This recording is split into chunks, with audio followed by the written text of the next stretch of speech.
சிவாய நமஹ. அடியாருக்கு அடியன் சந்தோஷ் திரிவேணி சிவாச்சாரியார். வரக்கூடிய இந்த பிப்ரவரி மாதம் 17ஆம் தேதி அதுலேருந்து பார்த்தீங்க அப்படின்னா அதன் பிறகு மார்ச் மாதம் 3ஆம் தேதி இந்த 15 தினங்கள் அப்படிங்கிறது ஒரு ஒரு விசித்திரமான கிரகங்களினுடைய சேர்க்கை ஏற்படுதுங்க.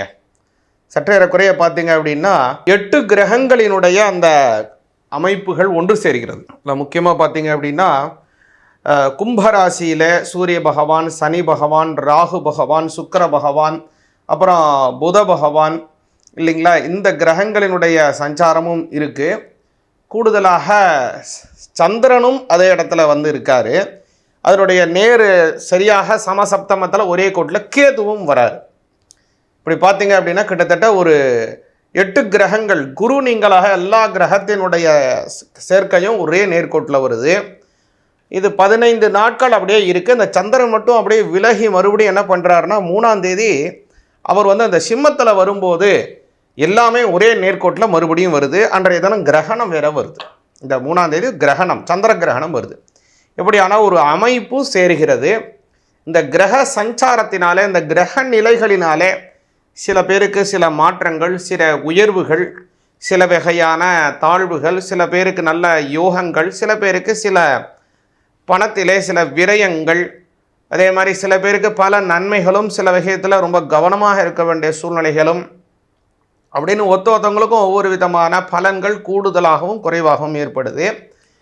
இதில் முக்கியமாக காற்றினுடைய ராசியில் இதில் எல்லாமே சேருகிறது. முதல்ல காற்று ராசியில் தான் அதிகமான கிரகங்களினுடைய சஞ்சாரம் ஏற்படுது. இது கேது கிரஸ்தமாக வரக்கூடியது. அது வந்து ஃபைரி சைன், இது ஏரி சைன், அது ஃபைரி சைன். அதனால் காற்று சார்ந்த விஷயங்கள், அதே மாதிரி நெருப்பு சார்ந்த சில விஷயங்களினாலே சில உபாதைகள் ஏற்படுவதற்கான வாய்ப்புகள் இந்த 15 நாட்கள் இருக்குது.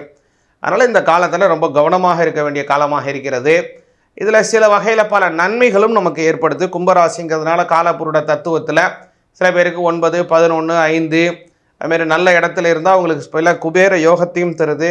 ஒரு சில பேருக்கு சில விரயங்களையும் தருது. அது என்னென்ன பலன் நமக்கு இருக்குது, எப்படி நம்ம அதுலேருந்து வழிபாடு செய்யணும், என்ன செய்யணும், இந்த சமயத்தில் எப்படிலாம் நம்ம நடந்துக்கணும் அப்படிங்கிறத ஒரு விரிவாக இந்த பதிவில் பார்ப்போம். ஒவ்வொரு ராசிக்கும் தனித்தனியாக பார்ப்போம். சிம்ம ராசிக்கு இந்த கிரக சேர்க்கையினால் ஏற்படக்கூடிய விஷயங்கள் என்னென்ன அப்படிங்கிறத பார்ப்போங்க. சிம்ம ராசிக்காரங்களுக்கு பார்த்தீங்கன்னா 7ஆம் இடத்துல இந்த கிரகங்களினுடைய சேர்க்கை ஏற்படுது.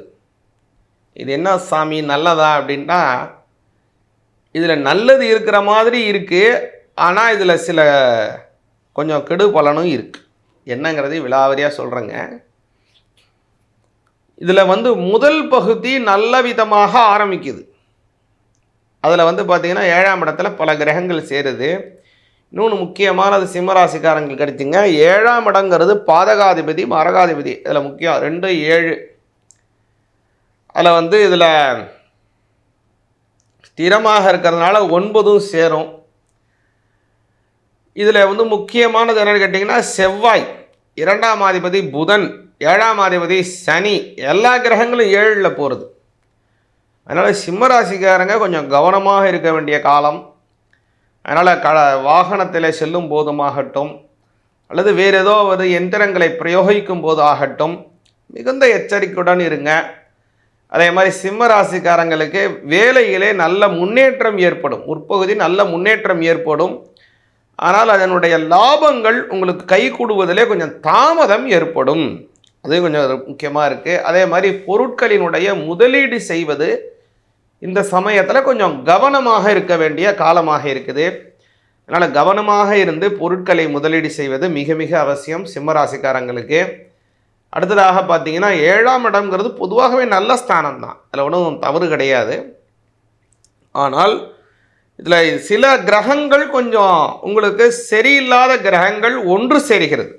இந்த சரியில்லாத கிரகங்கள் எல்லாமே தனித்தனியாக இருந்தால் நல்லதாக இருக்கும். ஆனால் தனித்தனியாக இருக்கிற நல்லது செய்யக்கூடிய கிரகங்கள் ஒன்று சேர்ந்தால் அதனுடைய தன்மைகள் மாறும். 4 நண்பர்கள் நல்லா வேலை பார்ப்பாங்க, நிறைய இடத்துல இருப்பாங்க. இவங்க ஒரு இடம், அவர் ஒரு இடம், இவர் ஒரு இடம்னு இருப்பார்.